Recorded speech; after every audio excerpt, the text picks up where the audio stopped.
Hi guys, it is Tuesday of week 7 and today we're going to be talking about negative numbers. But before we do that, I want to review a little bit from yesterday. So let's go ahead and you're going to be on page 283. Make sure you have your pencil. Remember, math is not a spectator sport, so you are going to be following along with me and writing it down as I write it down as well. So I said we're going to review. So let's look. I want you guys to look at the bottom of page 283. And we're going to review extracting the square root. Now, yesterday we talked about perfect squares. And perfect squares are numbers that when you multiply a number by itself, it gives you that number. And what I mean is this. 1 squared is 1. So 1 is a perfect square. 2 squared is 4. So 4 is a perfect square. 3 squared is 9. 9 is a perfect square. 4 squared is 16. 16 is a perfect square.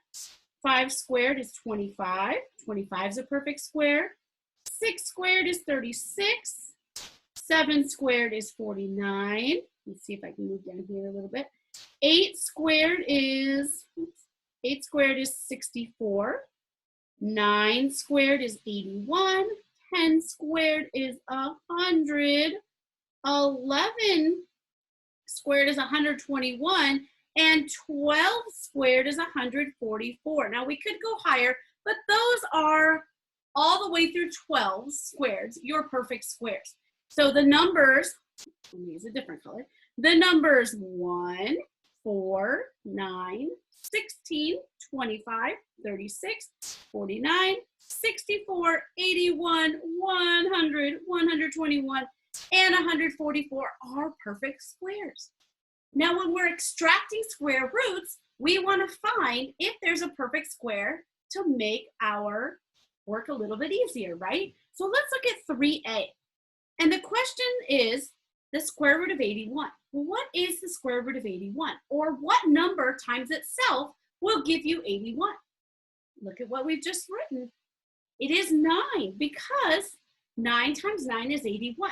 Now, guys, I highly recommend that you make some or find I'll try to find for you, an app that talks about square roots because it's a memorizing, like memorizing our multiplying and our dividing and our addition and our subtraction facts. It's another thing to memorize. And once you have these memorized, when you get into higher math like algebra or pre-algebra or anything beyond that, it will help you to have these facts memorized. Letter B, the square root of 121. What number times itself will give us 121? Good, 11. 11 times 11 is 121. How about 64? 8, because 8 times 8 is 64. What? How about the square root of 9 over 16? Remember what I told you yesterday? Think of it like this. Think of it as the square root of 9 over the square root of 16. What's the square root of 9? 3, because 3 times 3 is 9. And what's the square root of 16? 4, because 4 times 4 is 16. So the square root of 9/16 is 3/4. Let's do the same thing with letter E. Think of it as the square root of 1 over the square root of 4. What is the square root of 1? Just 1. And what's the square root of 4? 2. So the square root of 1/4 is 1/2. How about the square root of 144? 1.44, sorry. Let's think of it this way first. What's the square root of 144? 12. Now, if we are finding 1.44, we know there's got to be a decimal somewhere. Where's that decimal going to go? Is it 0.12? Do I have 4 decimal places there? Or is it 1.2 and I have 2 decimal places there? It's 1.2, and I'll show you. 1.2 times 1.2 is 100 or 1.44. So it is 1.2. Okay, let's go on with today's lessons. Now, today we're going to start talking about negative numbers. And this whole year, I've told you that sometimes you can't go past 0, right? It doesn't go. Well, guess what? You can't. Now you've had enough experience with math that you can know that there are negative numbers. So let's look at our facts. Number one, sometimes the number is used, 0 is used as a reference point. It's kind of like the middle of something. For instance, on the Celsius temperature scale, water freezes at 0 degrees. This does not mean there is no temperature. With temperature, 0 degrees is used as a reference point. Temperatures that are greater than 0 degrees are called positive. So if you have 0 and they're greater than 0 degrees, they are called positive temperatures. And temperatures that are less than 0 degrees are called negative. So anything more than 0 is positive and anything less than 0 is negative. 0 is so if you guys can see these on these two drawings here, right? Anything to the right of 0 is positive and anything to the left of 0 is negative. Let's look at number 2. 0 is a reference point on a number line. Numbers to the right of 0 are positive, and let's do this color here.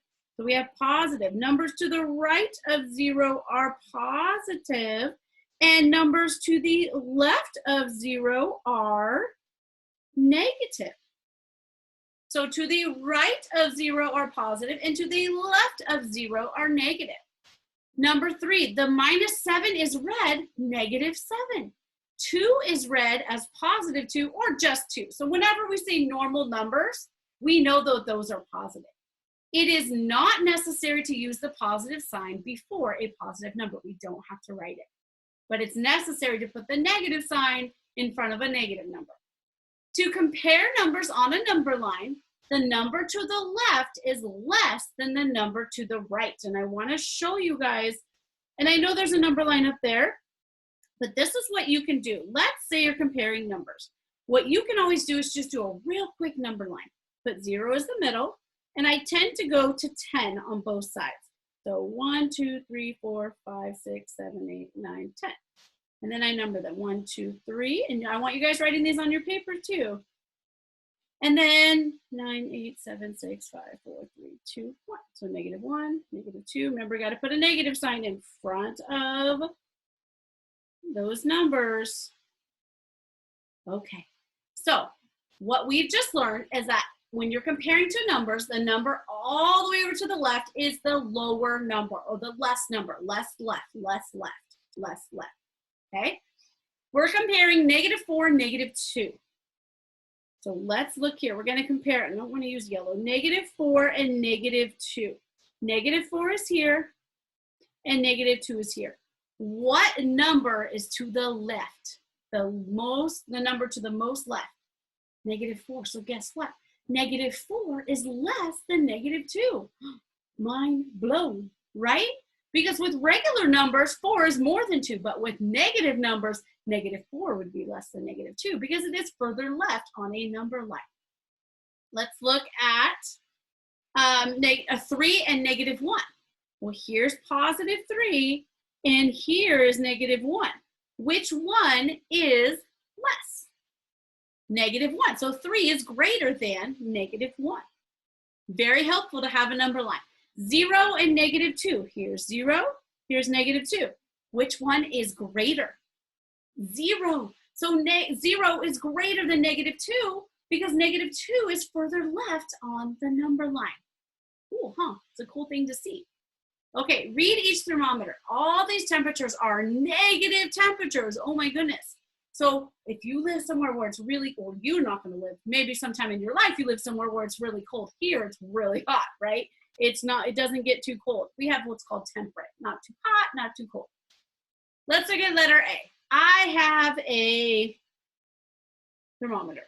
And in my thermometer, I have what looks kind of like a ruler. And it goes from -0, -10, and -20. What do each of these little ticks represent? What do you think on there? Do they represent 1 degree, 2 degrees, 3 degrees? If you said 2 degrees, you are right. So each of these is 2 degrees. And if we said -2, -4, -6, -8, and so on, we could see what temperature do we have right here. we have -6 degrees. So this is -6 degrees Celsius. Pretty cool, right? How about B? This is a temperature. It doesn't matter. It doesn't have to be a column. It could be a little half circle if it needs to be, right? And this is 0 is our reference point, and we're going to be moving to the left. So we know that this is a negative because it shows right here that this is a -10. And what do each of those tick marks represent? They represent 2 degrees. So -2, -4, -6, -8. What's the arrow pointing to? -4 degrees Celsius. Okay. How about letter C? Now letter C is a little different. How many tick marks are there? There's 1, 2, 3, 4, 5, 6, 7, 8, 9, 10. So what do each of those tick marks represent? 1 degree.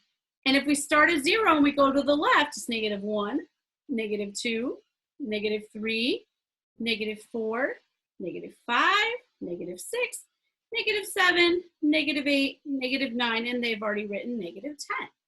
Where is this arrow pointing? To -4. You guys have maybe even seen some of this on IXL when you work through it, right? So you have a little bit of a jump on all of us, and that's totally cool. Ooh, let's look at letter D. We're dealing with some really cold temperatures. We start at -20 and we go lower and lower and lower. -40 is less than -20 because it's further left on our number line. So what do each of those tick marks represent? What do you think?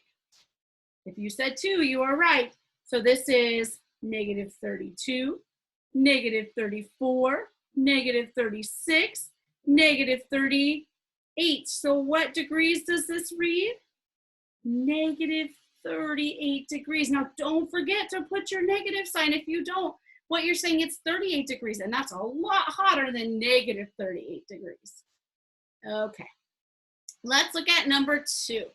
And we can use, for some of them, we can use the number line that I've already drawn earlier today, for some of them. Okay, let's look at number 2. We're gonna write greater than or less than, so none of these are equal to each other. -7 degrees is greater than or less than 3 degrees. Now let me tell you something. Anytime you have a negative compared to a positive, the positive is always bigger. It does not matter if it's like a -100 and +1. The positive is always bigger. So -7 degrees is less than 3 degrees. How about B? They're trying to trick you because they're saying 6 degrees and 8 degrees. Well, 6 degrees is less than 8 degrees. They threw those easy ones in sometimes, right? Let's think of letter C, and I want to use our number line for letter C. Let's look at this number line.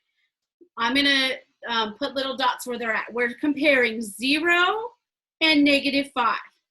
So is 0 greater than -5 or 0 less than -5? 0 is greater than -5 because it is further right on the line, and -5 is further left. So left means less, okay? So 0 is greater than -5 degrees. Well, I told you earlier that letter D, there won't be any that are equal to each other, but we have a -4 and a +4. Which one is less? Which one is further left on the number line? -4. So -4 will be less than +4.